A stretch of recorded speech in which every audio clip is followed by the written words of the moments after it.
ജെയിൻ, ഇടുക്കി ജില്ലയിലെ 5 മണ്ഡലങ്ങളിലും എങ്ങനെയാണ് വോട്ടെടുപ്പ് പുരോഗമിക്കുന്നത്?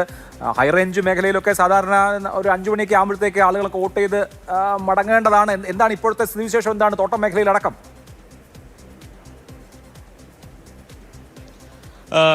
അഭിലാഷ്, തോട്ടം മേഖലയിൽ നല്ല കനത്ത പോളിംഗ് നടക്കുന്നു എന്നുള്ളതാണ്. ശക്തമായ മത്സരം നടക്കുന്ന ഉടുമ്പൻചോലയിലും അതോടൊപ്പം തന്നെ ദേവികുളത്തുമാണ് ഏറ്റവും കൂടുതൽ പോളിംഗ് ശതമാനം ഉയർന്നിരിക്കുന്നത്. 60-62 ശതമാനത്തിലധികമായി ഏറ്റവും ഒടുവിലെ കണക്ക് ലഭിക്കുമ്പോൾ. ഞാനിപ്പോൾ നിൽക്കുന്നത് തൊടുപുഴയിലാണ്. തൊടുപുഴയിൽ 13-ാം നമ്പർ ബൂത്തിലെ ദൃശ്യങ്ങളാണ്. ഏതാണ്ട് വലിയ ക്യൂ ഇവിടെ ഉണ്ട്. ഏറ്റവും കൂടുതൽ വോട്ടർമാരുള്ള ഈ തൊടുപുഴ മേഖലയിൽ ഏറ്റവും കൂടുതൽ വോട്ടർമാരുള്ള ഒരു ബൂത്താണ്. ഏതാണ്ട് 1116 വോട്ടർമാരാണ് ഇവിടെ ഉള്ളത്. സാധാരണ നിലയിൽ മികച്ച പോളിംഗ് നടക്കുന്ന ഒരു ബൂത്ത് കൂടിയാണ്. ഇപ്പോൾ ഏതാണ്ട് 60% പോളിംഗ് പൂർത്തിയായിട്ടുണ്ട്. ഒരുപാട് നേരമായി നിൽക്കുന്നത്? ഒരുപാട് നേരമായി, 3:30 കഴിഞ്ഞപ്പോ വന്നതാ. ചൂട് നല്ല ചൂടാണ്. സ്ത്രീകളാണ് കൂടുതൽ വോട്ടർമാരായിട്ടുള്ളത്. ഇതൊരു മാതൃക പോളിംഗ് സ്റ്റേഷൻ കൂടിയാണ്. ഏതാണ്ട് 1 മണിക്കൂറോളമായി ആളുകൾ ഇവിടെ ക്യൂ നിൽക്കുന്നുണ്ട് എന്നുള്ളതാണ് അവർ പറയുന്നത്.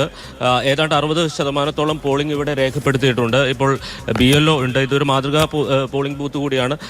എന്താണ് ആളുകൾ ക്യൂ നിൽക്കുന്നുണ്ട്? പോളിംഗ് മന്ദഗതിയിലാണോ അതോ ആളുകളുടെ എണ്ണം കൂടുതൽ കാരണമാണോ? ഇല്ല, പോളിംഗ് മന്ദഗതിയിലല്ല. വളരെ നല്ല രീതിയിൽ തന്നെ കൃത്യമായി തന്നെ പോളിംഗ് നടന്നു പോകുന്നുണ്ട്. പക്ഷേ കൂടുതൽ ആളുകൾ വോട്ടിംഗ് പ്രക്രിയയിൽ പങ്കാളികളാകുന്നതുകൊണ്ട് വരുന്ന സ്വാഭാവിക ക്യൂ ആണ്, അല്ല വേറെ പ്രശ്നങ്ങൾ. ഈ ബൂത്തിൽ ഇപ്പോൾ എത്ര ശതമാനമായിട്ടുണ്ടോ? ഈ ബൂത്തിൽ 65% അടുത്ത് വോട്ടുമാരായിട്ടുണ്ട്. ക്യൂ നിൽക്കുന്ന ആളുകളുടെ വോട്ട് കൂടെ കൂട്ടുവാണെങ്കിൽ 80% പോളിംഗ് നടക്കാൻ സാധ്യതയുണ്ട്. സാധാരണ 90% പോളിംഗ് നടക്കുന്ന ഒരു ബൂത്താണല്ലോ. തീർച്ചയായിട്ടും തൊടുപുഴയിൽ തന്നെ ഏറ്റവും നല്ല പോളിംഗ് നടക്കുന്ന ബൂത്തിൽപ്പെട്ട ബൂത്താണ് ബൂത്ത്. പുരുഷന്മാരുമുണ്ട് ക്യൂവിൽ. നമുക്ക് ദൃശ്യങ്ങളിൽ കാണാൻ കഴിയും. ഏറെ നേരമായി എത്തിയ ആളുകളുണ്ട്. അതോടൊപ്പം തന്നെ ചൂടുള്ള സമയമാണ്. അതുകൊണ്ട് തന്നെ ആളുകൾക്ക് ഒരുപാട് നേരമായി വന്നിട്ട് ഭയങ്കര ചൂടാണ്. ഭയങ്കര ക്യൂ അല്ലേ?